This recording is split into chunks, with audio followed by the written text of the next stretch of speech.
Amen. Bonjour à tous.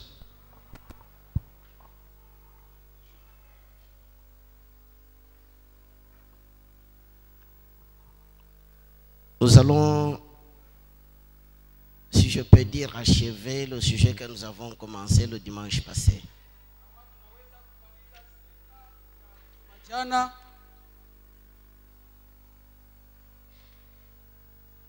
Le sujet que nous exploitons s'intitule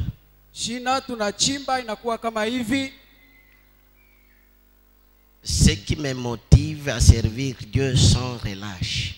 Ile inanisukuma kutumikia Bwana bila kuacha.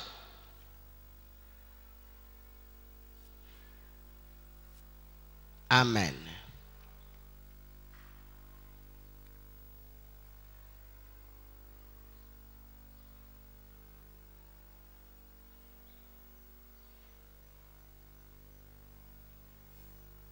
Amen. Je veux rappeler un peu ce que j'ai dit dimanche et vendredi. Nakumbusha ile tulisema siku ya Juma na siku ya Kazitano. Et puis je veux continuer. Kisha nitaendelea. Mais je vais interrompre parce que nous aurons encore un autre témoignage. Tashimama tena sababu tuko tena na ushuhuda. Pourquoi ce témoignage? Juu ya nini ile ushuhuda? C'est juste pour confirmer ce que nous enseignons. Juu ya kuhakikisha ile tunafundisha. C'est pas nous qui confirmons. Haina shia tunahakikisha. C'est Dieu lui-même qui confirme sa parole. Ni Mungu peka anahakikisha neno lake. À Marc 16 verset 20. Marko 16 mstari wa 12. Nous lisons que les apôtres allaient enseignant de village en village, de ville en ville. Asema mitume bakahubiri muji kwa muji na kijiji kwa kijiji. Et le Seigneur lui-même confirmait leur enseignement par des signes et des prodiges qu'il faisait accompagner cet enseignement. Bwana peke alihakikisha vile balifanya kupitia miujiza na ishara. J'enseigne sur comment gagner la vie éternelle depuis 2015. Nafundisha je kupata uzima wa milele toka mwaka wa 2015. Je m'y attelle avec beaucoup de sérieux, si je peux dire. Taifanya na adabu yote menasema vile. J'ai même écrit. Na miliweza kuandika. Je suis au-delà de 200 pages. Na kuwa na karibu 200 pages. Alors quand j'enseigne, Dieu confirme cet enseignement. Sadi wakati minafundisha Mungu anahakikisha ile mafundisho. Je suis passé dans plusieurs églises à Lubumbashi, à Kasumbalesa, et ainsi de suite. Et le Seigneur, quand j'enseigne, c'est après un temps que quelqu'un vient, il donne des témoignages comment le Seigneur l'a pris, l'a amené. Nafundisha makanisa ya mingi Lubumbashi, Kasumbalesa, na kila wakati nafundisha Bwana anatuma mtu hakikishe pile tunafundisha. C'est pas pour nous faire voir, mais nous enseignons. Notre sujet c'est Jésus-Christ, c'est pas un homme. Haina juu tuonekane lakini tunafundisha Yesu Kristo, hapana mtu. Voici ce que j'ai dit dimanche passé. Ona ile milisema Juma ilipita. J'ai dit que ce qui nous motive à servir le Seigneur sans relâche, Nilisema ile natusukuma tutumikie Bwana bila kuacha.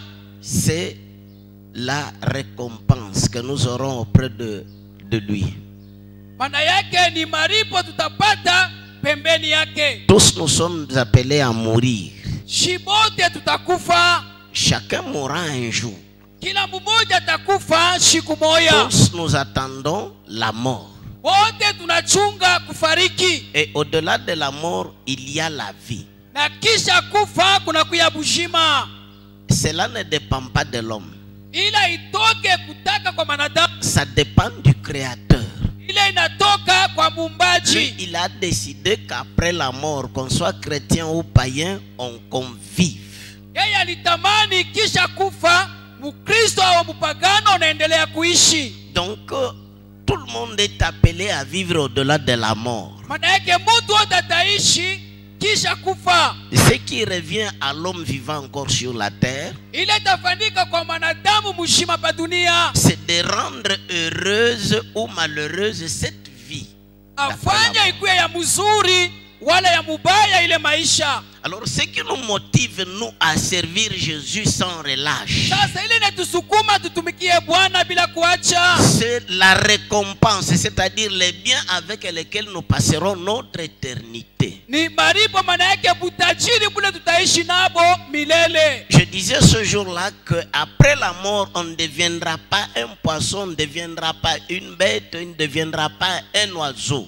Ilisema kisha kufa hatutakuya samaki, nyama, Nous serons toujours des hommes. tutabakia bantu. Et la vie des hommes, de l'homme, Na maisha ya mwanadamu c'est comme celle-ci. ni kama hii. Aujourd'hui, vous êtes vivant.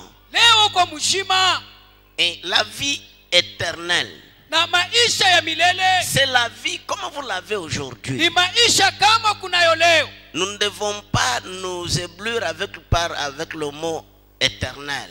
Hatutavurukwa na hii tamko ya Le, milele. le mot éternel, c'est juste un adjectif qualificatif du temps, de durée. Na ile tamko ya milele ndio kusaidia tukonesha ile wakati itakuya je. Donc c'est la vie qui dure à toujours. Ni maisha itabakia lote. Alors dans cette deuxième vie-là, Na mwile maisha ya pili vous êtes obligé de la préparer pendant que vous êtes encore dans ce corps. utaitayarisha wakati kumui mwili. C'est obligatoire. Ile ni lazimisho. Je disais dimanche passé que croire en Jésus n'est pas facultatif. Ilisema kuamini Yesu haina kipendaro. Non, c'est obligatoire. Ile unapasha kuifanya. Qu'est-ce qui nous oblige à croire en Jésus? Nini natusukuma tuamini Yesu? C'est notre nature. Ni hali yetu. C'est pas Dieu. Haina Mungu. C'est pas son fils Jésus. Haina mwana wake Yesu. C'est la nature que j'ai qui m'oblige à croire en Jésus. Ni hali liko nayo inanisukuma niamini Yesu. J'explique. Nafasilia. Tel que je suis, Baka vile niko, je ne tolère pas la honte. shichikake aya. Or, celui qui mourra païen Ula takufa mpagano, souffrira de honte éternelle. atakuwa na aya ya milele. Donc je suis obligé de croire en Jésus Niko na lazima niamini Yesu. pour échapper à cette honte-là. Tulikimbia ile aya. Écoutez-moi, Munishikie. Dieu est omniscient. Mungu anajua yote. Il est le Père de notre Seigneur Jésus-Christ. Yeye ni baba wa Bwana wetu Yesu. Comment est-ce qu'il avait fait que son fils soit pendu sur la croix en présence de sa mère Marie, sans habit? Jua nini alichika mwana wake Yesu akufe mbele ya mama yake Maria bila manguo? Et puis en présence de ses fidèles, de ses fidèles femmes. Mbele ya baminifu bake banamuke. Parce que la Bible nous dit qu'il y avait les femmes qui l'avaient suivi depuis Galilée. Jua Biblia inasema banamuke balimupeleka toka Galilayo. Et qui étaient dans le cortège là triomphal vers la croix. Balikuwa na mshindikisha kwenda kumsalaba. Quand on le déshabillait, Wakati banamtosha mavazi, ces croyantes là, les maris de Magdala et les autres étaient là. baminifu bote Marie de Magdala balikuya pale. Les femmes voyaient leur pasteur déshabillé. Banamuke baliona mchungaji wabo washoma Et nguo. quand Jésus mourait sur la croix, Wakati Yesu alikufa il kumsalaba, avait l'âge de 33 ans. alikuwa na miaka 33. Et c'est en plein air qu'on le déshabillait. Ni mbele ya bantu banamtosha manguo. C'était devant sa mère qu'on le déshabillait. Ni mbele ya mama yake banamtosha manguo. Qu'est-ce que Dieu voulait nous enseigner au Mungu travers de ces alipenda choses? kutufundisha nini? Il disait que Alisema si aujourd'hui vous mourrez avec le péché, kama leo unakufa na zambi, vous serez sans habit utakuya bila vazi devant votre famille. mbele ya jamaa yako. Comme Jésus l'était devant sa mère et devant ses cousins. Vile Yesu alikuya mbele ya mama yake na banduku yake. Donc ce qui vous oblige à croire en Jésus, Ile natusukuma tuamini Yesu. c'est pas le pasteur, Haina mchungaji, c'est pas Jésus, haina Yesu. c'est votre nature. Ni hali yako.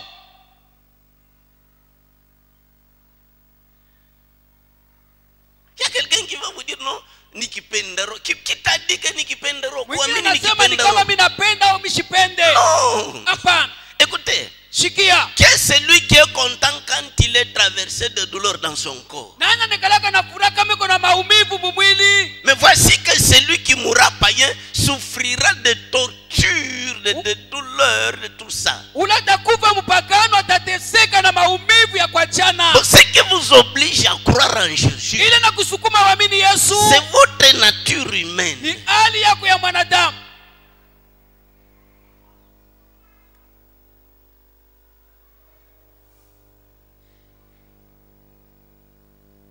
Amen.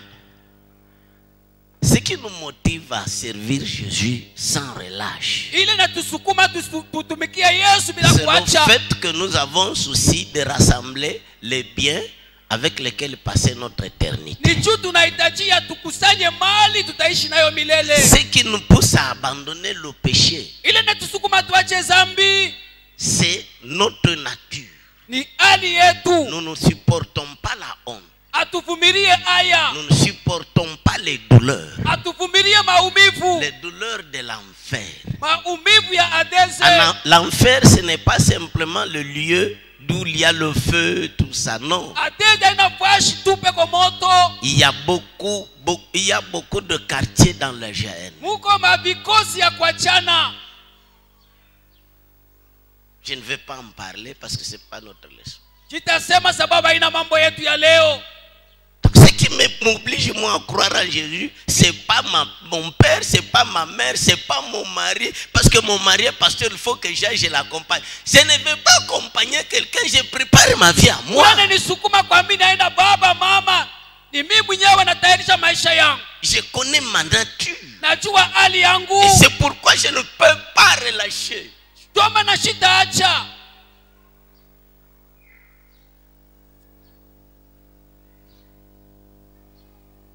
Amen.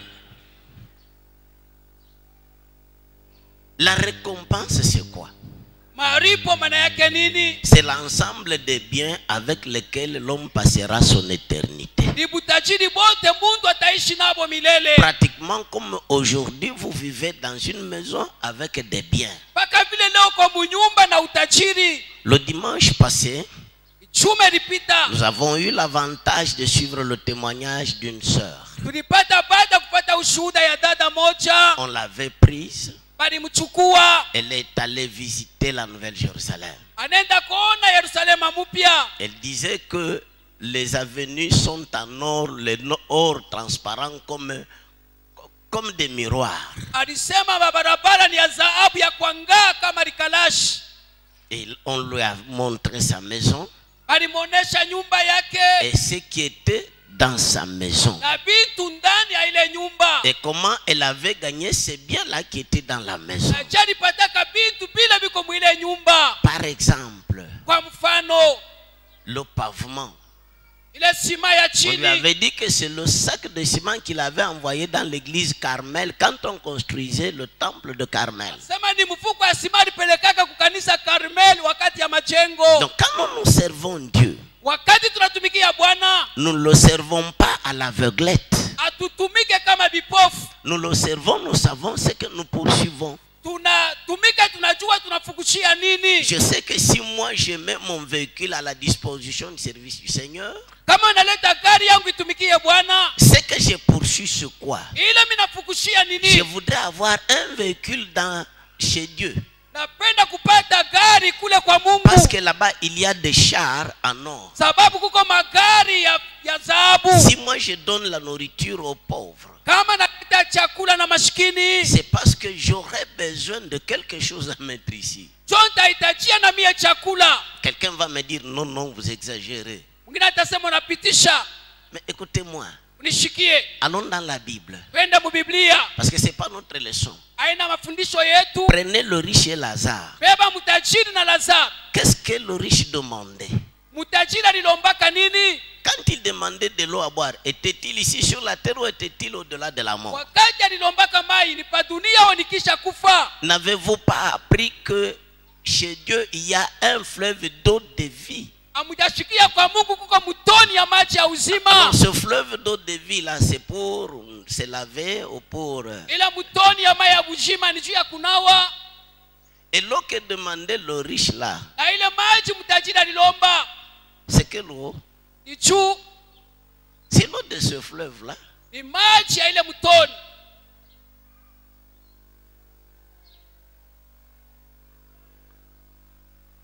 Là où vous êtes, Marko 7, là où vous êtes, pale huko vous ne savez pas combien d'années vous reste à vivre sur la terre. haujua utaishi miaka tena ngapi. Ile kwa mubaya zaidi,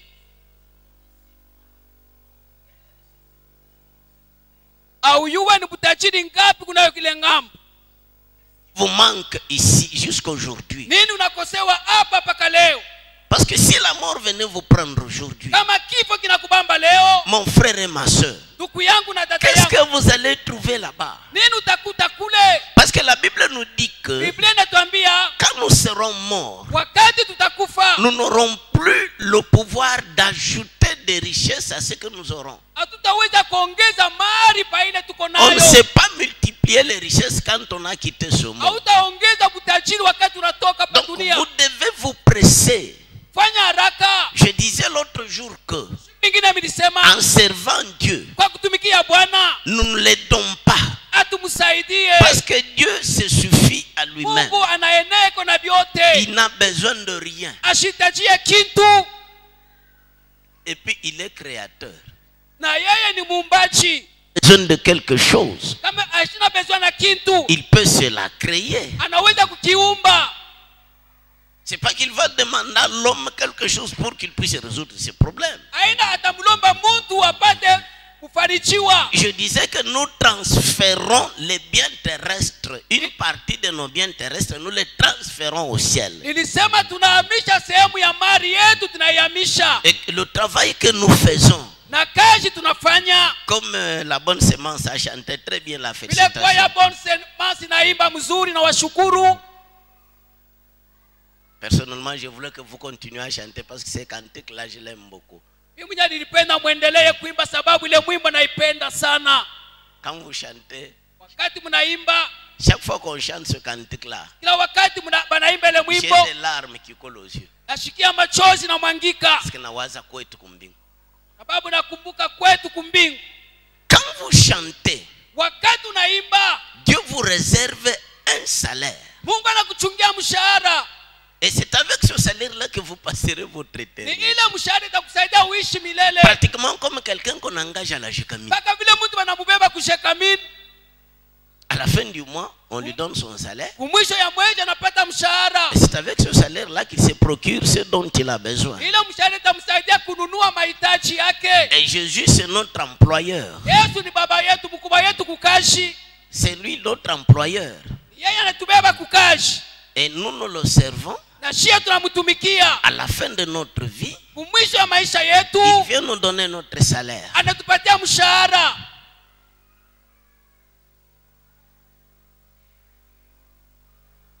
Amen. Amen. Vendredi, Ukashi tano, je disais que ce qui nous motive à servir Dieu sans relâche, nilisema ile natusukuma tutumikie Bwana bila kuacha. c'est le fait que nous n'irons pas vivre dans cette nouvelle Jérusalem-là seulement en esprit. Ni kusema tutaishi mu Yerusalema mpya mukiroho. Nous irons là-bas en or et en chair et en os. Tutaenda na mwili na nyama na mifupa. Donc, les richesses que nous envoyons là-bas, Utajiri tunatuma kule. c'est pas que nous allons nous enjurons juste avec l'âme et tout ça. Non, non. Haina tutafurahiwa nayo paka na nafsi, hapana. Nous aurons un corps qui a les os, qui a la chair. Tutakuwa na mwili kuna mifupa na nyama.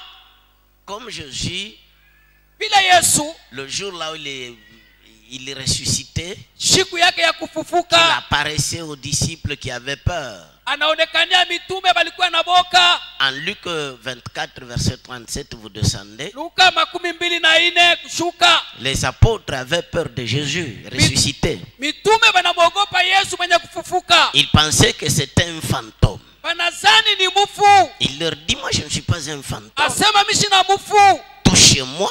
Muniguse. Un fantôme n'a pas d'os. Mufu ekalake na mifupa. Un fantôme n'a pas de chair comme vous le voyez.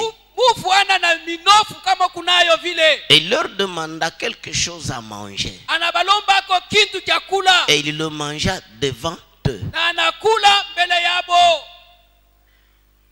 Amen. Amen. Donc ce que vous envoyez, Maana yake hilo unatuma. c'est pas que vous allez, vous irez là-bas en esprit. Non, vous irez avec le corps. Aina utenda mukiro, utenda na mwili. À la résurrection des morts, Wakati bafu batafufuka, Jésus vous donnera un corps.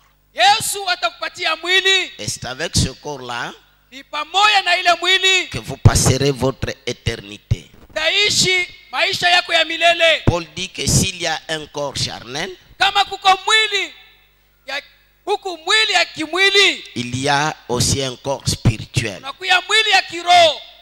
Et ces corps spirituels Na ni ile mwili ya kiroho auront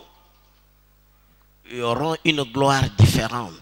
itakuwa na mautukufu ya kuachana. Il dit que même une étoile diffère en éclat d'une autre étoile. Hata nyota inachana mkwangala na nyota De ingine. la même façon, un chrétien différera en gloire d'un autre chrétien. Mpaka vile Mkristo atachana na utukufu ya mwingine Mkristo. Tout cela dépendra de ce qu'il aura fait étant encore dans son corps. Ile tatokea mvile konafanya wakati kwa mwili.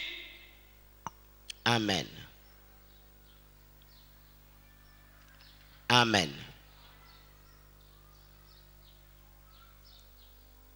Nous allons maintenant passer à autre chose. Tutapita kwa mambo ingine. Comment enrichir notre éternité? Je, tutatajirisha maisha yetu ya milele.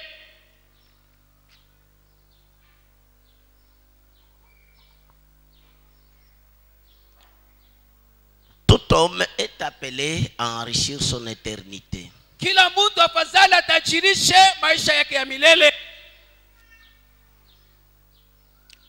Ce qui est écœurant, Ile kwa mubaya, c'est que l'homme ne se soucie même pas d'élever son niveau de vie dans la Nouvelle Jérusalem.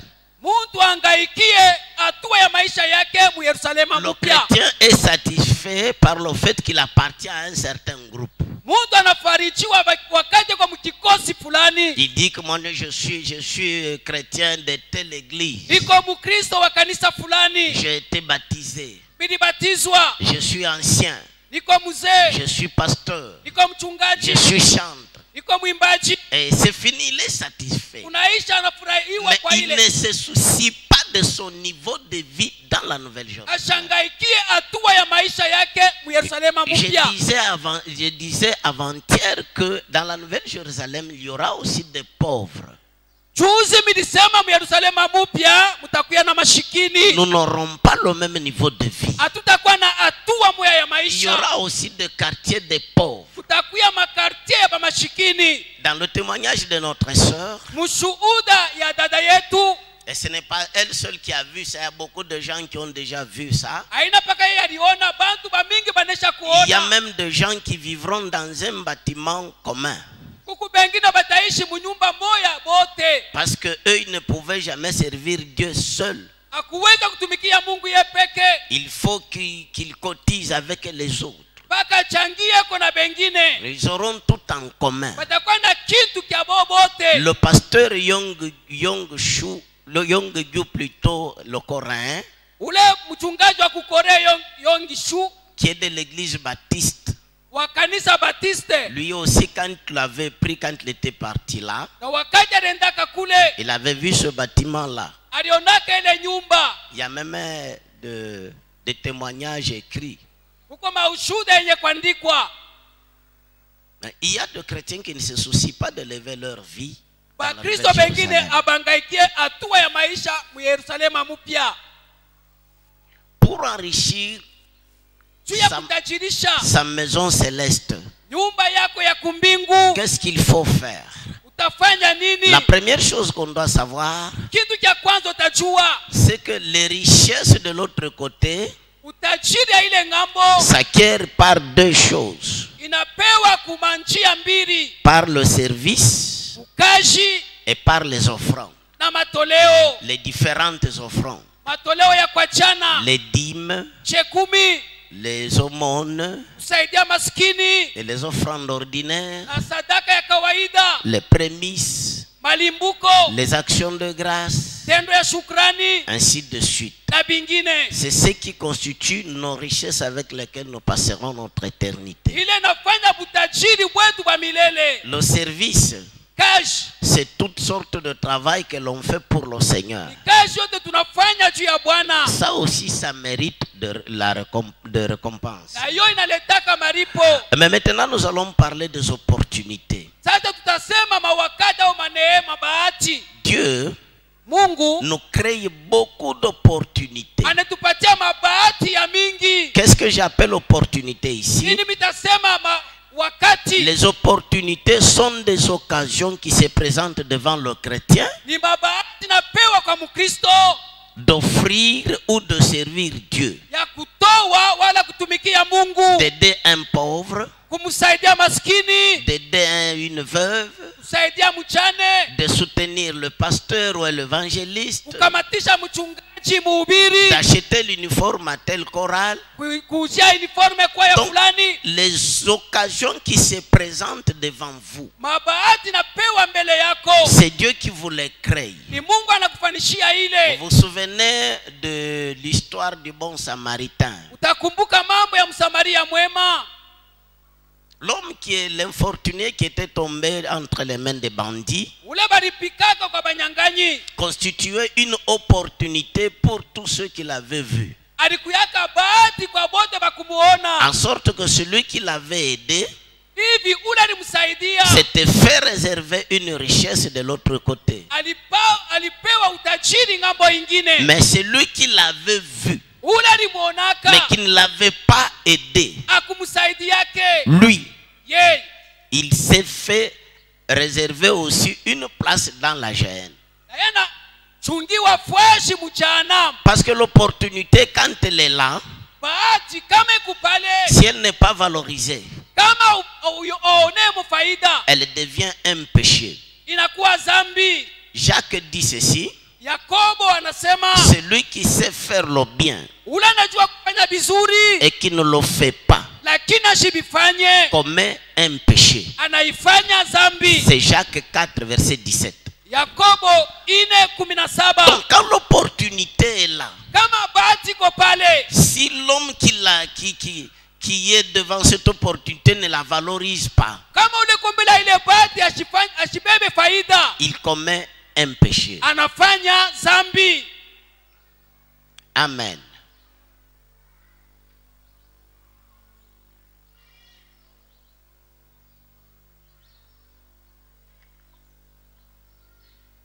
Les dirigeants de l'église, Viongozi ya kanisa, c'est-à-dire le pasteur, maana yake mchungaji, le chef de bloc, kiongozi wa block, le conducteur, anaongoza kwaya, le directeur de département, mwenye anasimamia departement, ils ont pour rôle beko na kazi de créer des opportunités, ya kufungula kwa milango, des occasions pour servir Dieu, soit par les offrandes, soit par le travail. kutumikia Bwana nje ya masadaka na nje ya Et c'est kazi. pourquoi le chrétien est appelé à obéir à ses leaders. Toma na Mkristo atii viongozi.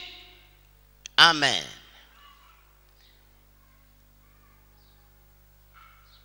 Je vais lire quelque chose ici.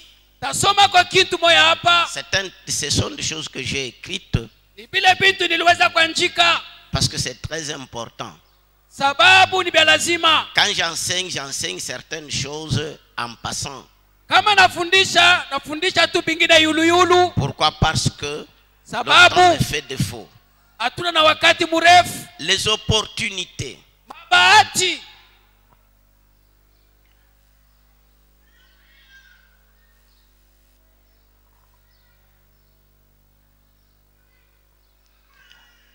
Vendredi, je disais que Mkajitano nilisema quand nous serons arrivés de l'autre côté de la mort, wakati tutatambuka kifo, il y aura des chrétiens qui seront plus riches que leur pasteur. kutakuya minifu batajiri kushinda mchungaji wao. Il y aura des enfants qui seront plus riches que leurs parents.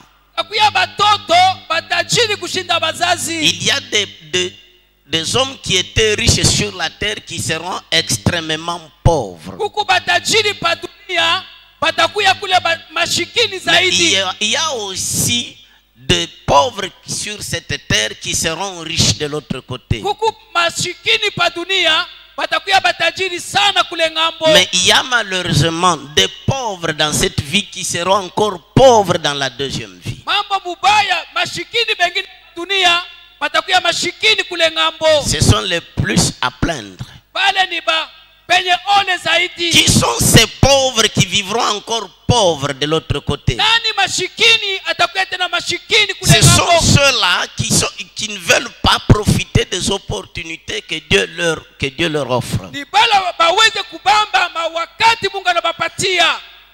Dieu crée des opportunités à chaque chrétien. Mungu analeta mabahati kwa kila Mkristo. Mais le chrétien trouve toutes sortes d'échappatoires Mkristo eko paka nakimbia. pour ne pas servir Dieu. Twashitumikie Bwana. Trouve toujours des justificatifs pour se débarrasser de cette Analeta paka opportunité. masababu jua kimbia ile kazi. Je vais lire quelque chose ici. Tasoma kwa mambo moya hapa.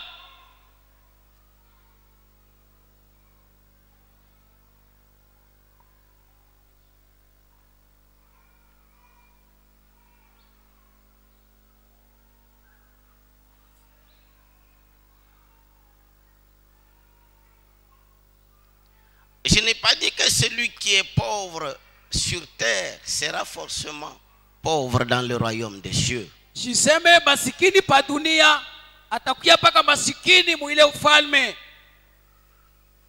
Sinon Lazare, qui était pauvre sur terre, serait dans le feu, tandis que le riche serait auprès d'Abraham. Hivi Lazaro aliweza kuya mumoto lakini mtajiri mkifua ya Il y a des riches sur la terre qui sont maudits dans leur vie éternelle pour n'avoir pas profité des opportunités ici-bas. kuko batajiri pa dunia beko benye kulainiwa jua bakutumia wakati balipewa pa Il y a dunia. des pauvres sur la terre qui sont riches dans leur vie éternelle. Kuko mashikini pa dunia ni batajiri mu maisha ya milele. Il y a aussi des pauvres qui seront malheureusement pauvres sur la terre Kuko ba mashikini pa dunia batakuya ba mashikini pour n'avoir pas profité des opportunités pendant leur vie. jua bakutumia mabahati balipewa mu maisha yabo.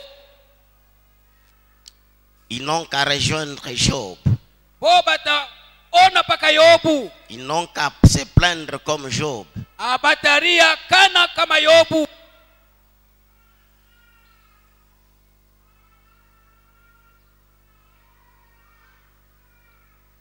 Ce que je demande, Ile minalomba c'est que personne ne laisse passer une seule opportunité sans en profiter. ni kusema kila mtu ashipitishe ile bahati anapewa bila kuitumia. Car toute opportunité qui lui est donnée Sababu bahati yote nakupewa lui réserve une récompense de l'autre côté. inakuchungia maripo ngambo ingine. Celui qui n'en profite pas Ulashitumia ile wakati ile bahati sera malheureux. atakuwa mwenye ole. Je voudrais d'abord faire passer notre sœur Napenda kupitisha dada yetu pour un petit témoignage. jua ka ushuhuda kaloko. Et après, je vais continuer avec l'enseignement. Kisha nitaendelea na mafundisho. Nous sommes appelés chacun à enrichir son éternité. Kila mmoja atajirisha maisha yake ya Pour milele. être riche dans ce monde, Jua kuya mtajiri mwi dunia. il faut exercer son intelligence. Nafai kutumia akili Il faut yako. monter des projets. Kuya na matengenezo.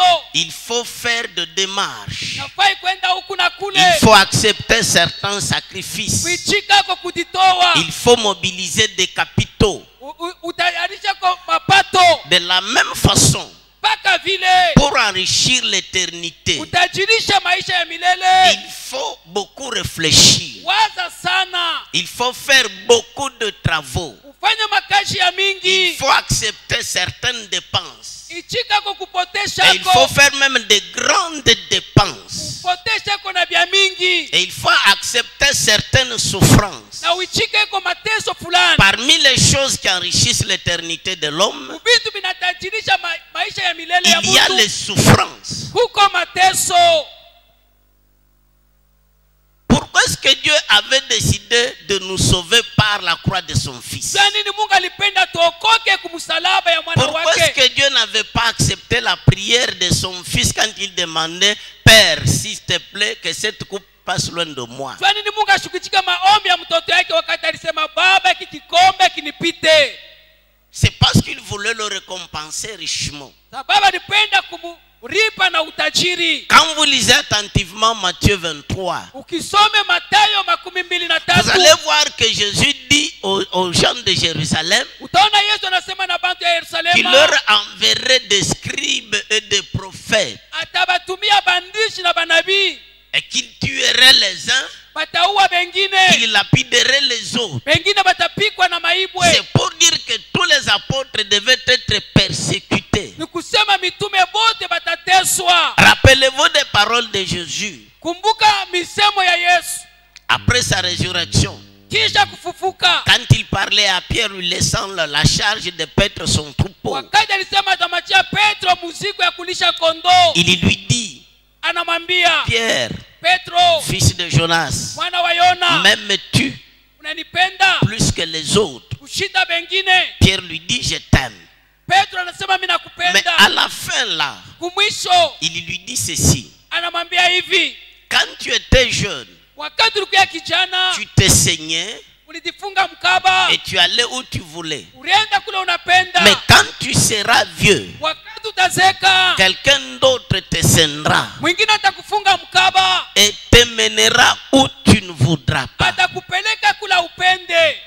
La Bible continue à dire que Maandiko yanaendelea kusema il montrait par quelle mort alionyesha mkifo kani Pierre glorifierait Dieu.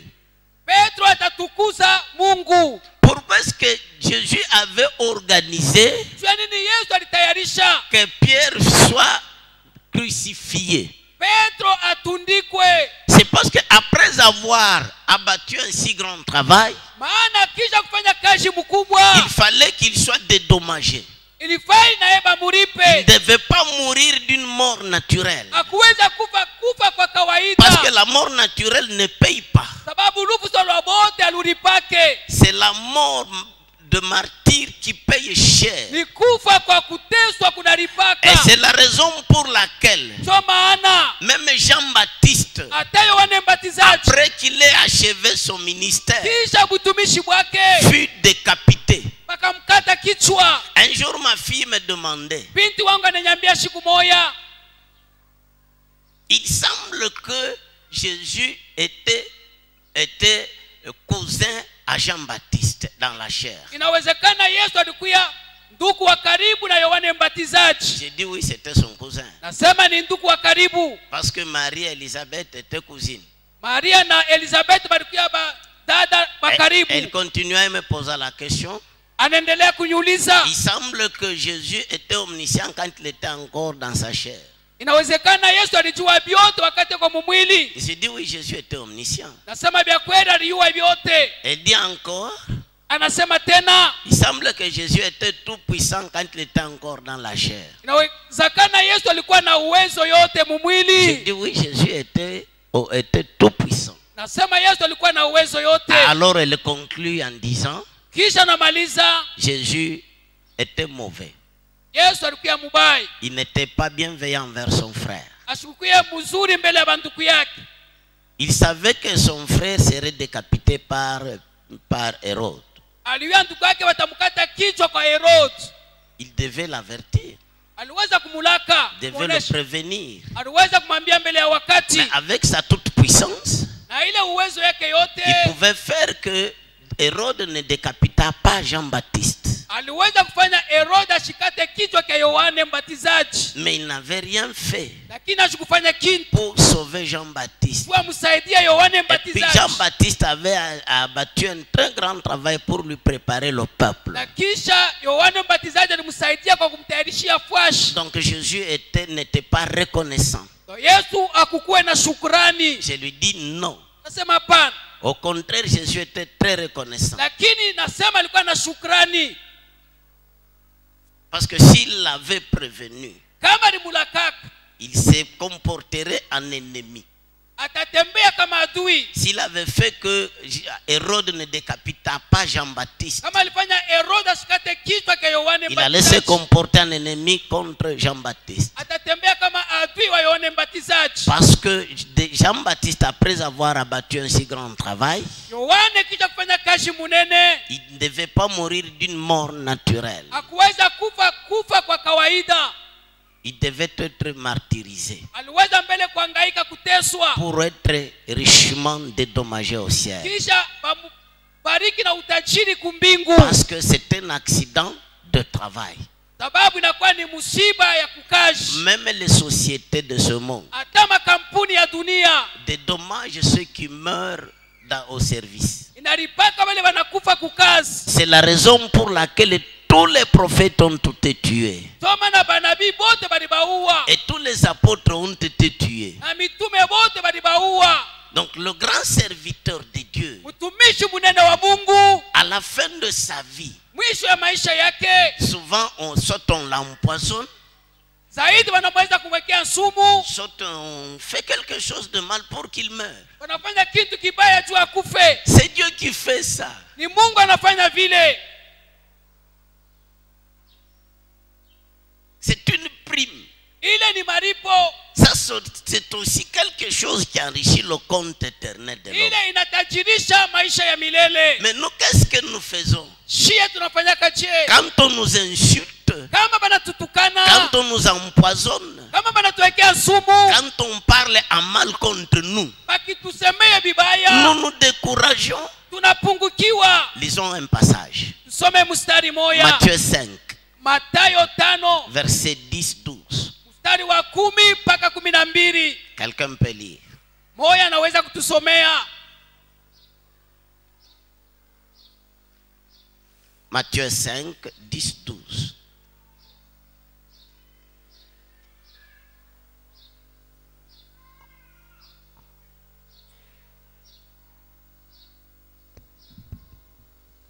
Matthieu chapitre 5, 10 à 12. Heureux ceux qui sont persécutés pour la justice, car le royaume des cieux est à eux. Heureux. Eri.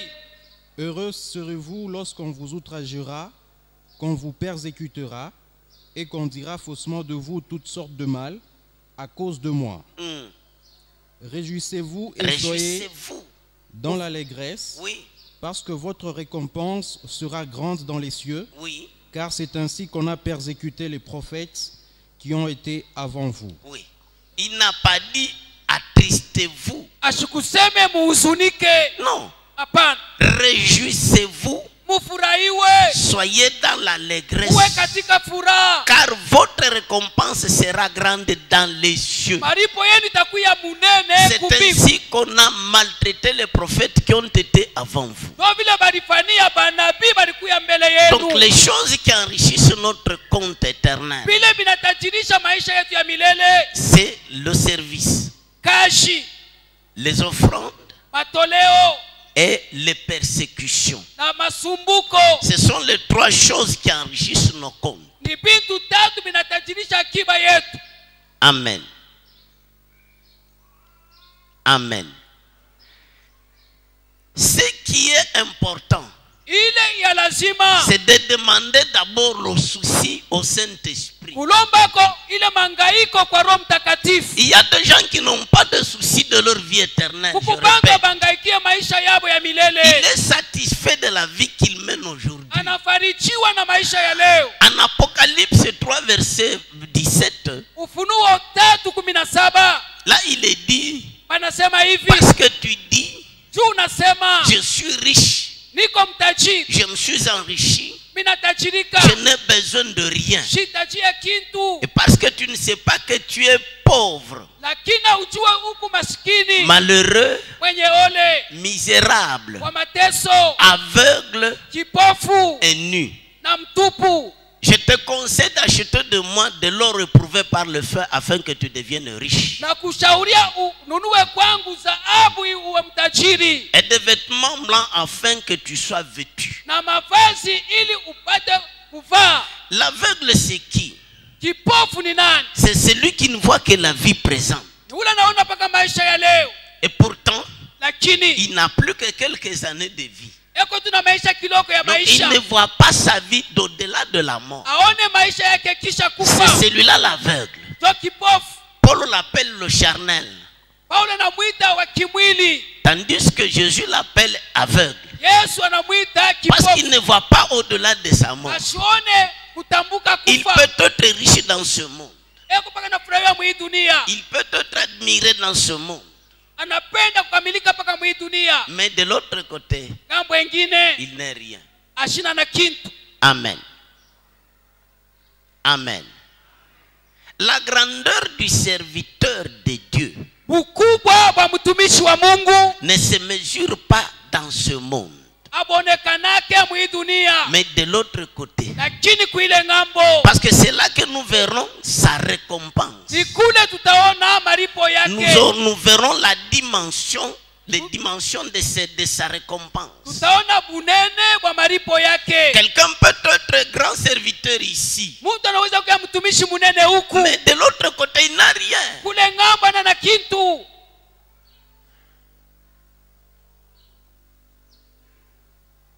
Dans la Nouvelle Jérusalem, nous allons nous visiter, n'est-ce pas? Mu Yerusalema mupya tutatembeleana. Haina vile. Et chacun présentera sa maison.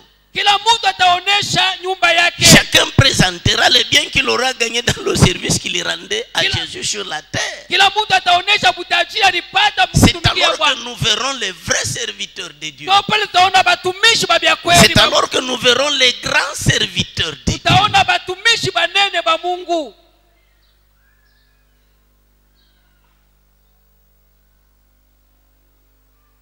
Il y a des gens qui ont excellé dans le service du Seigneur. Huku bantu banaendelea mukazi ya Bwana Avec leur intelligence na akili yabo et aussi avec leurs moyens, na mapato ils yabo. ont monté de grandes structures Wanafanya bintu vikubwa au service du Seigneur. mukazi ya Bwana.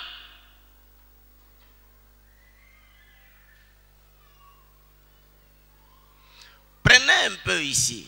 Ubebe kwa mfano hapa. Vous avez c'est pas des orphelins ou des enfants de la rue que vous gardez à Lupaji. Huku batoto bayatima banachungiwa kulupaji. Chaque jour, ces enfants-là mangent. Siku yote banakulia kabale batoto. Donc chaque jour, on met quelque chose dans votre compte si c'est vous qui les nourrissez. Siku yote banakuwekea kwa kitu mwakiba yako kama ni wono bapatiaka. Mais il y a aussi celui qui n'offre que le dimanche. Huku lanatowaka paka mchuma.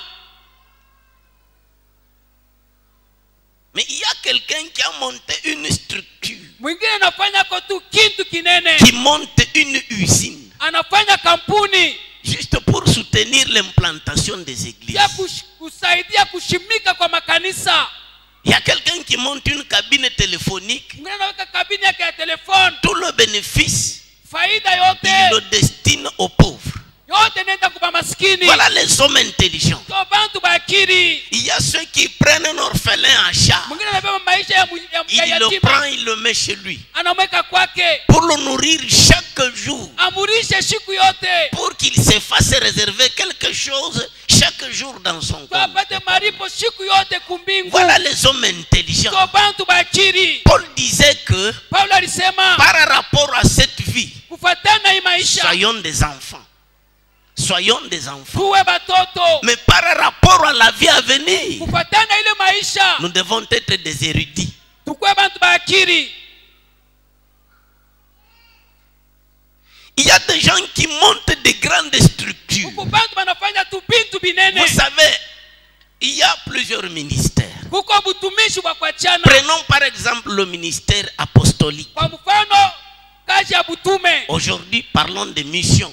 Tuseme kazi ya mission. Vous descendez quelque part, Unafika fashi moya. vous implantez une église. Unashimika kanisa. Cette église-là Ile kanisa donnera le salut à combien de gens, bien sûr, au travers du sang de Jésus. itaokoa bantu ngapi kupitia damu ya Yesu. Même quand vous serez mort, Hata kama utakufa vous aurez toujours une récompense. utakuya paka na maripo. Vous devenez actionnaire dans l'œuvre du Seigneur. Unakuwa unatumika pamoja mkazi kazi ya comme les Bwana actionnaires de la GECAMI. kama actionnaire Et kujekamini. si j'implante 3, 4, 5, 10 églises, Kama nashimika makanisa 3 mais je 10 serai riche, non?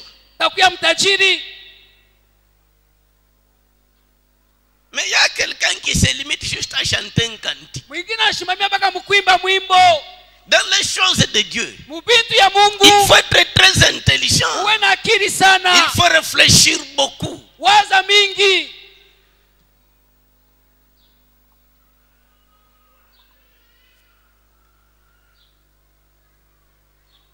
Il y a quelqu'un qui réfléchit, Mwingine anawaza qui monte une activité nafanya kazi fulani pour l'héritage de ses enfants. juu ya urithi ya batoto Mais il y yake. a aussi quelqu'un qui réfléchit Na mwingine anawaza et qui monte certaines activités anafanya makazi fulani pour soutenir l'œuvre du Seigneur. ya kukamatisha kazi ya Mungu. Quelqu'un me disait, je n'ai pas lu ça, mais quelqu'un me disait que John Wesley Mwingine aliniambia shikusoma sema John Wesley ne laissa pas ses biens à ses enfants. ashuka chake mali kwa batoto yake. Il dit tout, je le laisse au Seigneur. Asema vyote nachia Bwana Pour l'implantation des juu églises. ya kushimika Et makanisa. pourtant, il avait beaucoup de biens. Na alikuweka na mali ya mingi. Mais pensez à votre éternité, non? Waza maisha yako ya milele.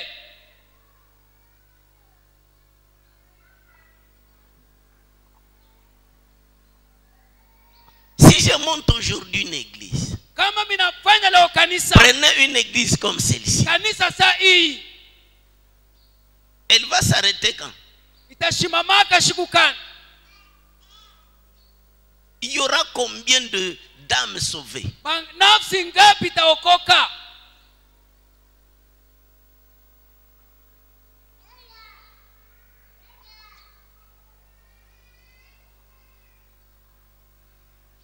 Permettez que je dise quelque chose. Uniruhusu niseme kwa mambo moya. Par souci de mon éternité, Juu ya kuangaikia maisha yangu ya milele, j'ai demandé avec instance à Jésus de me montrer ce que je dois faire.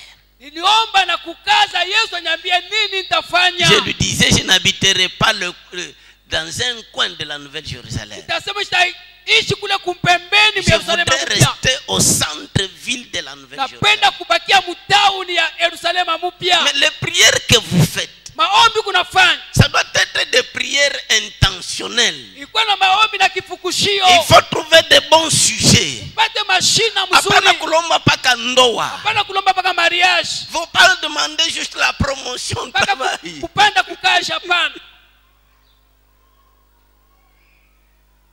J'ai demandé avec instance. Mimi nilomba na J'ai kukaza. dit, Seigneur, dis-moi ce que je dois faire. Unioneshe Je mitafanya dois nini. habiter le centre-ville de la Nouvelle Kwenda Jérusalem. kupakia mkatikati ya tauni. Regardez l'Ikassi. Angalia likasi. Nous, She, nous sommes au coin là.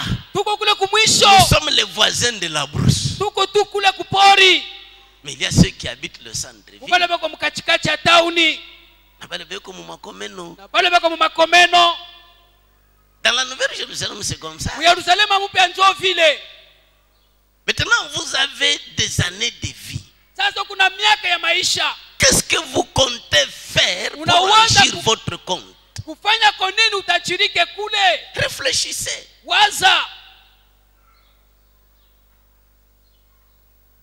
Kesa kumontata sieri. Makuta yote yanzu kwenda mkonte yangu. Unafanya hata kazi ambao ili kazi yaanza kusaidia kazi ya Mungu. Yanzu kwenda tamu mission. Enda paka kukazi ya mission. Il y a une maman, un jour, nous sommes allés en conseil provincial. Huku dada moya tulienda ku conseil ya province. Ce jour-là, quand elle disait ce qu'elle a fait, Wakati alisema bila moi alifanyaka. je me disais, moi je suis le dernier des humains. Nilisema ni kuwa mwisho tu mubantu. Vous la connaissez bien. Unamjua. C'est une femme Ni mwanamke avec ses moyens. na mapato yake Elle implante des églises. anashimika makanisa. Et on met là-bas le pasteur. Na banaweka hapa Et mchungaji. elle part. Anenda. Le jour de la récompense, Siku ya maripo vous allez vous approcher d'elle. utamkaribia. Elle a sous elle combien de pasteurs, Eko na bachungaji ngapi wanatoka kwake? combien d'anciens, Bazee ngapi? combien de chantres. Baimbaji ngapi?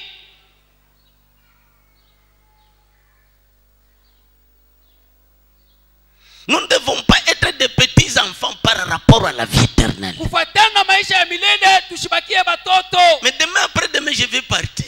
Kesho kutwa La mitatoka, mort approche. kifo kinakaribia. Salomon a dit que dans le combat contre la mort il n'y a pas de délivrance. Salomo anasema muvita na kifo hamuna kufunguliwa. Mais je vais aller. Nitakwenda. Vite, vite, je dois enrichir mon compte. Minapasha kutajirisha bupeshi. Avant que ce corps retourne à la poussière, Mbele hii mwili rudie il doit me kumavumbi. laisser un grand capital. Napasha kuacha akiba Je munene. travaillerai comme une machine. Tatumika sawa chombo. Parce que ce corps, Hii mwili c'est un instrument qui m'a été donné. ni chombo kilinipewa. Je dois l'utiliser pour enrichir mon compte éternel. Nikitumie nitajirike C'est milele. ce que doit faire chaque chrétien. Kwa vile Mkristo wote Demain atafanya. après-demain, nous mourrons. Kesho kutwa tunakufa. Demain après-demain, nous allons laisser les Thompson et les poulets. Kesho kutwa tutaacha nkuku na Thompson.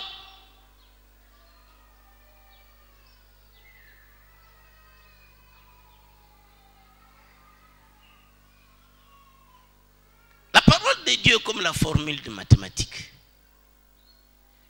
La parole de Dieu Neno la Mungu est comparable à une formule de mathématiques. kuza formuli ya matematiki. Omba utapeo. Omba utapewa. Mais demandez un grand ministère. Omba butumishi bunene. Pourquoi est-ce que vous ne demandez pas d'être missionnaire? Tuna ulombaje kuya missionnaire. Dans vos prières, vous demandez quoi? Malombi yako natafutaka Pourquoi est-ce nini? que vous ne demandez pas que Dieu vous donne de monter de grandes activités pour la mission? Kwani Mungu hautalomba makazi ya Juste milele par souci de votre éternité. juu ya maisha yako ya milele. Sinono Mungu Roho Mtakatifu anakabulaka vile anapenda. Mimi balisema omba utapeo.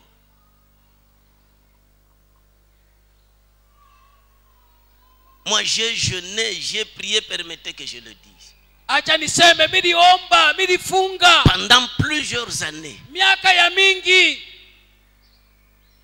je disais à Dieu, Milisema na Mungu, à l'école je ne jouais pas. kumasomo sikuwa Mais nashindwa. quand j'ai lu 1 Corinthiens 12, 28, Wakati nasoma Wakorintho wa kwanza 12, là on a dit Dieu a établi dans l'église premièrement les apôtres, tout ça. asema baleka kukanisa kwanza mitume na bengine. Et j'ai dit Seigneur, à partir d'aujourd'hui je commence mes jeûnes. Nasema leo mimi naanza kufunga. Je vais implanter des églises. Napenda kushimika C'était makanisa. dans les années 89, 1989 avant que je ne vienne ici à Bethesda. mbele nikuya ku Bethesda. Je disais, je dois implanter des églises. Napashwa kushimika Je dois makanisa. enrichir mon compte céleste. Napasha kutajirisha maisha J'ai yangu ya fait milele. des jeûnes et des jeûnes. Nilifunga na kufunga. J'ai jeûné chaque jeudi de chaque semaine. Kila jeudi ya semaine bila Chaque kufunga. vendredi et chaque samedi. Kila vendredi na samedi J'ai jeûné. minafunga. J'ai demandé le ministère pasteur de missionnaire. Naanza kulomba butumishi kwa mission. Et le Seigneur m'a exaucé. Na Bwana ananishikia. J'implante aujourd'hui des églises. Nikupaka na shimika makanisa.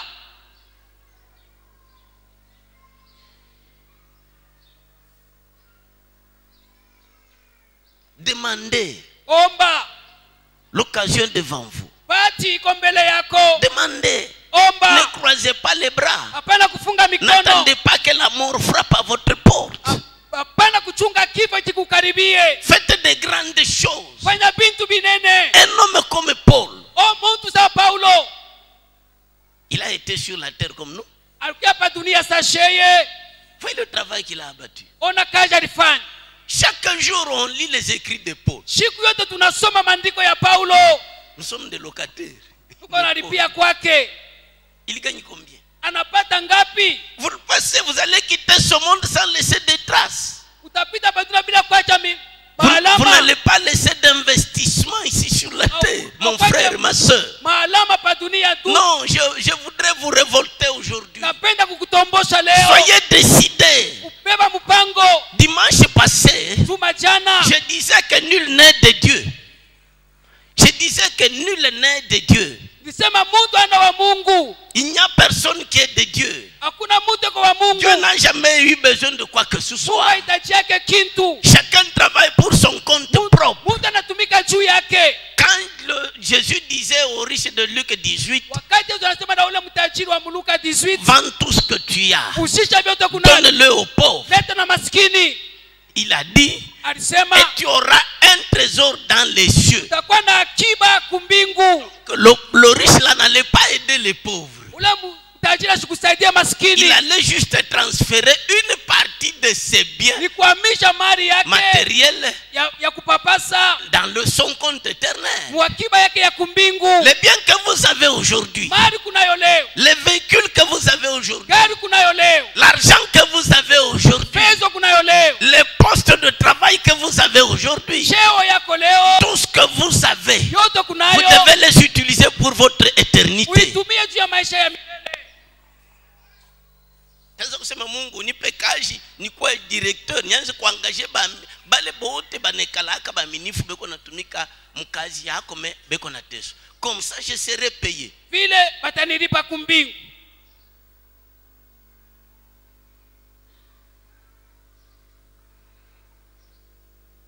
Ce riche là, Ule mtajiri s'éloigna de Jésus tout triste. akatoka kwa Yesu na huzuni. Mais le jour qu'il mourait, Shiko atakufa. il laissait tous ces biens là aux autres Ile mali yote tabakia na bengine. pour aller demander Akalombe une goutte d'eau. toni ya maji. Donc il n'était pas intelligent. Asikukwe na akili. Jésus lui donnait un bon conseil. Yesu alimshauria, Prends ce que tu as. bebe lokunayo. Et puis il lui dit, prends tout ce que tu as. Anamwambia beba yako yote, Donne-le aux pauvres. leta na maskini. En d'autres mots, Mnamna ingine transfère la totalité de tes biens dans ton compte éternel. amisha mali yako yote hapa dunia. Parce que si tu les laisses sur la terre, Ilo tabakia nayo hapa tu dunia. n'en jouiras que pendant peu d'années. Utafurahiwa nayo miaka kiloko. Mais si tu les envoies au ciel, Kama unaituma kumbingu, tu en jouiras éternellement. utafurahiwa nayo milele. C'est ça le bon conseil. Ni shauri mzuri. Quand le Saint-Esprit descendu sur les apôtres, Kama Roho Mtakatifu anashukia mitume, il leur donna le même conseil. anawapatia ile shauri. C'est pourquoi, Ndio maana au temps des apôtres, wakati ya mitume les chrétiens vendaient leurs propriétés. waaminifu walirudisha mali Ils yao. voulaient transférer tous leurs biens là où ils sont en Walipenda train d'aller. kuhamisha mali yao yote kule batenda.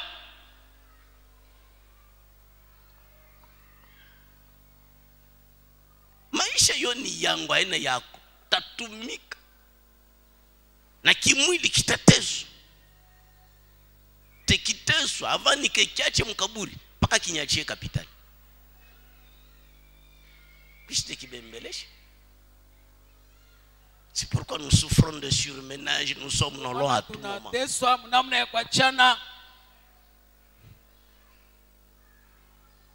Je suis décidé. Nisha kubeba mpango. Je suis pauvre sur la terre, je serai encore pauvre dans la deuxième vie. Dieu yani, Niko masikini pa dunia kisha mwile maisha ni kuya masikini juu ya nini? c'est ça la grande malédiction. Jo laana kushinda yote. Aujourd'hui, je marche à pied. Leo natembea la Je n'ai mkulu. même pas un véhicule. Sina hata na gari. Je vais aller là-bas, marcher encore à pied. Enda kutembea la mkulu. Donc la souffrance a été créée pour moi. Mateso ni Non, changu. non Hapana. et non. Hapana, Je hapana. suis décidé. Nabeba mpango. J'ai la foi que ce que Jésus a dit est vrai. Na niko na imani bia Yesu ni bia kweli. Je sais que les promesses de Jésus sont exactes. Malako ya Yesu ni ya bia Et kweli. c'est pourquoi je me suis engagé. Ndio maana mimi Je najipanga. ne reculerai pas. Je Sitarudia. ne parle pas de moi, je parle de vous. Nasemea ni juu yako.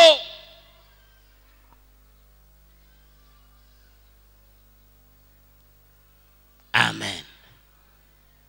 Profitez de toutes les opportunités. Beba mabati yote na kupewa. Il y a des gens qui ont beaucoup d'argent. Kwa bantu kuna pesa ya mingi. Il y a même un million de dollars. Yako na milioni moja ya dola. Mais si moi on me donne des millions de dollars, Kwa nipatia milioni moja ya je dola. vais me planter des églises. Tashimika makanisa. Pourquoi? Juu ya nini? J'ai investi. minaweka. Je ne sais pas comment le Seigneur fait. Sijue vile Bwana anafanyaka. Peut-être quand je serai déjà parti. Pengine wakati mitakuwa shadi Toutes kwenda. les âmes qui resteront trouver leur salut au travers des églises que je vais implanter. Itaokoka mwile makanisa minashimika. Peut-être qu'on va continuer à enrichir mon compte. Watendelea kutajirisha akiba yangu. C'est pourquoi na mamilioni unaiweka paka mkono utafanya yegine. Il y a même quelqu'un qui a la possibilité de gagner $100 par jour. Mwingine anaweza kupata $100 kushiku moya dans ses activités. makazi yake. Il ne sait même pas enrichir son éternité.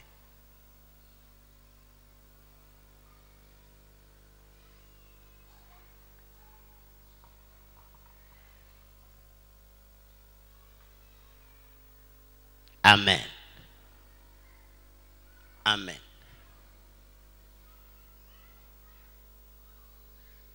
Pensez à votre éternité. Tayarisha maisha yako ya milele.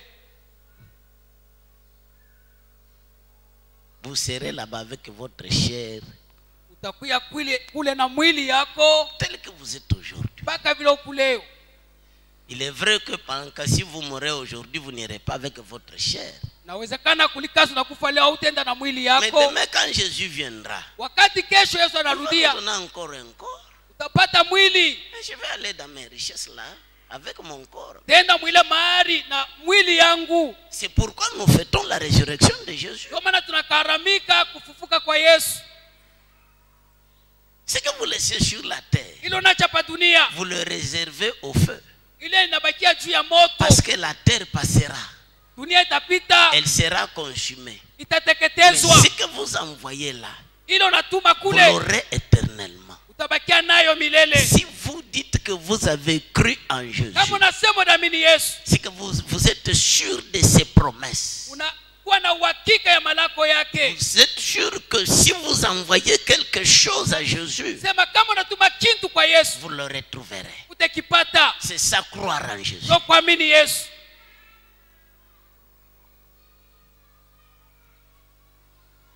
Est-ce qu'il faut qu'on m'exhorte pour servir Jésus? Nafai banisukume tu nitumikie Du Mungu. moment que je sais que je travaille pour mon compte à moi, Wakati minajua niko natumika juu ya akiba yangu, je n'ai pas besoin qu'on m'exhorte. sihitajia banisubutishe.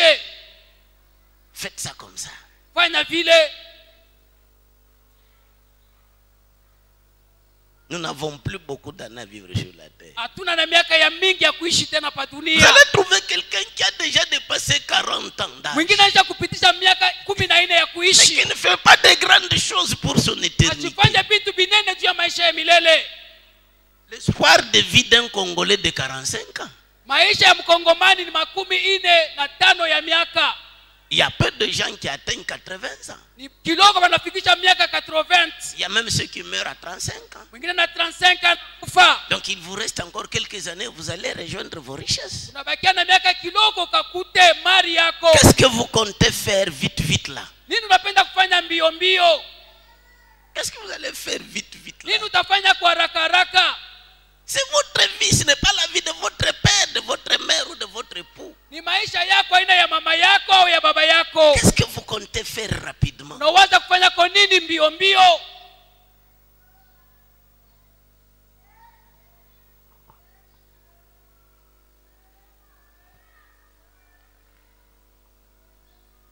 Un jour, le Seigneur me faisait des reproches. Siku moja Bwana ananikaripia. J'allais quelque part dans une de mes annexes, Naweza kwenda mumoya ya makanisa yetu annex. trouver les bâtis et tout ça. J'étais quand même dans la joie. Nilikuwa na furaha. Alors le Seigneur m'appelait, il me dit, Masengo, Bwana ananiita ananiambia Masengo, tu n'as pas honte. hauna na haya. En ce temps ici, Mwi wakati hii tu devais avoir déjà 100 temples aussi construits. napenda kuona Tu devais. ulipasha.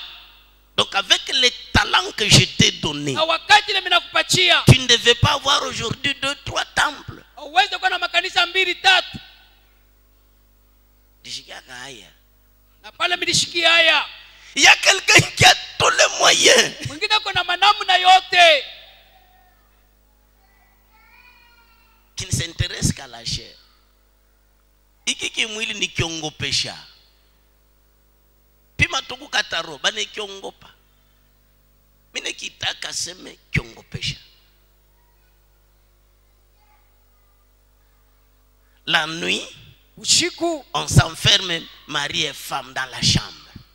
wanaume na mwanamke ndani ya Mais chumba. maintenant, le jour que ton conjoint mourra, Siku bwana wa bibi anakufa, la nuit, usiku on te mettra dans cette chambre-là avec ton conjoint. bakweke na bwana wa On va bibi mettre la cale, banafunga. n'est-ce pas?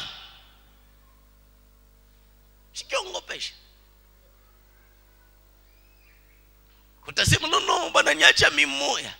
Donc la valeur de ce corps, Hii mwili c'est quand l'homme intérieur est là. ni wakati mtu wa ndani yako pale, C'est juste un instrument qu'on a donné à l'homme intérieur. ni chombo analeta na mtu wa Il ndani. ne faut pas prendre tout ce qu'on a et le donner au corps. Hapana kubeba vyote kuleta na mwili. Le meilleur de ce qu'on a, Vizuri bila on kunavyo doit l'envoyer.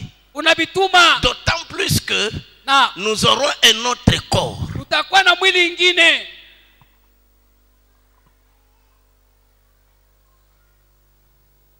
Monter des grands projets. Uwe na matengenezo ya minene, Monter des grandes activités. uwe na makazi ya minene. C'est pour votre compte personnel. Ni juu ya akiba yako ya C'est pas upekee, pour aider le pasteur. haina kumsaidia C'est pas mchungaji, pour aider l'église. kusaidia C'est kanisa, pas pour aider Jésus. haina kusaidia Yesu Moins encore son Père. au kusaidia baba yake. C'est pour votre propre profit. Ni juu ya faida yako peke. Asseyez-vous, Mwi hatua réfléchissez waza pendant beaucoup de jours. mashiku ya mingi, Voyez ce que vous allez faire pour votre éternité. ona ile utafanya juu ya maisha yako ya milele. Soyez intelligents par rapport à votre vie éternelle. Uwe na akili juu ya maisha yako ya milele.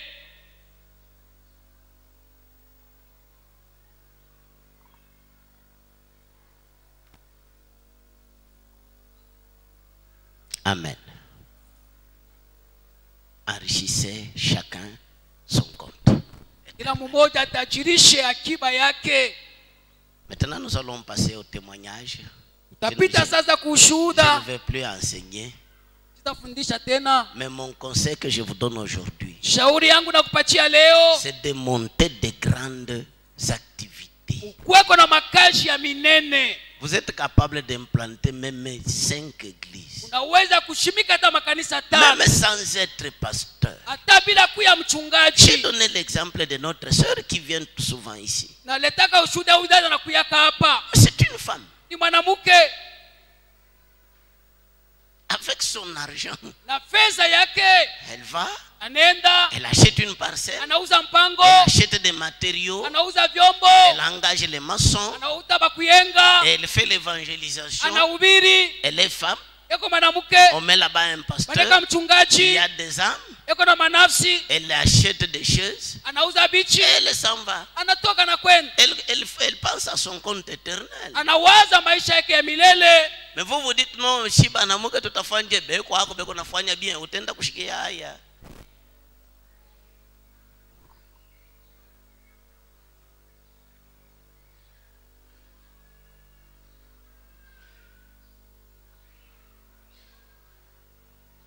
Il y a quelqu'un Mwingine qui a une Dubaï qui fait le transport en commun eko na Dubai inafanya transport, et qui a déjà décidé anaisha kubeba mpango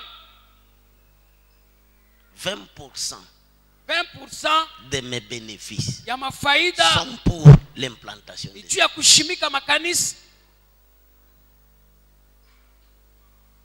Il y a des gens qui réfléchissent. Ko bantu baka nawaza mwile namuna.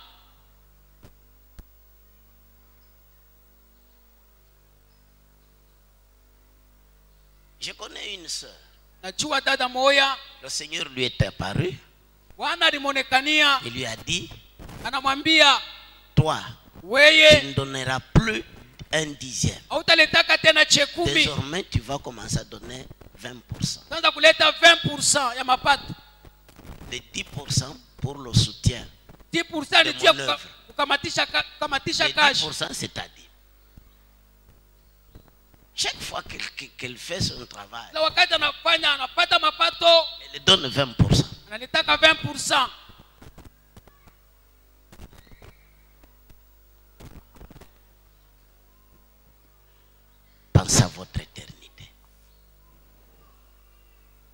Soyez décidés. chukua mpango. Demandez des grands ministères. Omba butumishi bunene. Le Saint-Esprit parle. Roho Mtakatifu anasemaka. Posez-lui la question. Umulize. Dans ses attributions, mumakazi yake, il a l'attribution de conseiller. Yeye tena nekalaka mshauri. Dites-lui, mwambie, Saint-Esprit, Roho Mtakatifu, qu'est-ce que vous me conseillez de faire? Je voudrais maintenant enrichir mon compte éternel. Napenda kutajirisha akiba yangu ya kumbingu. Il vous mettra à cœur de faire quelque chose. Atakweka furo kiawe kufanya. Que Dieu vous bénisse. Na Mungu awabariki. Nous allons appeler notre sœur Assis qu'elle passe devant. Naita dada Asi apite kumbele.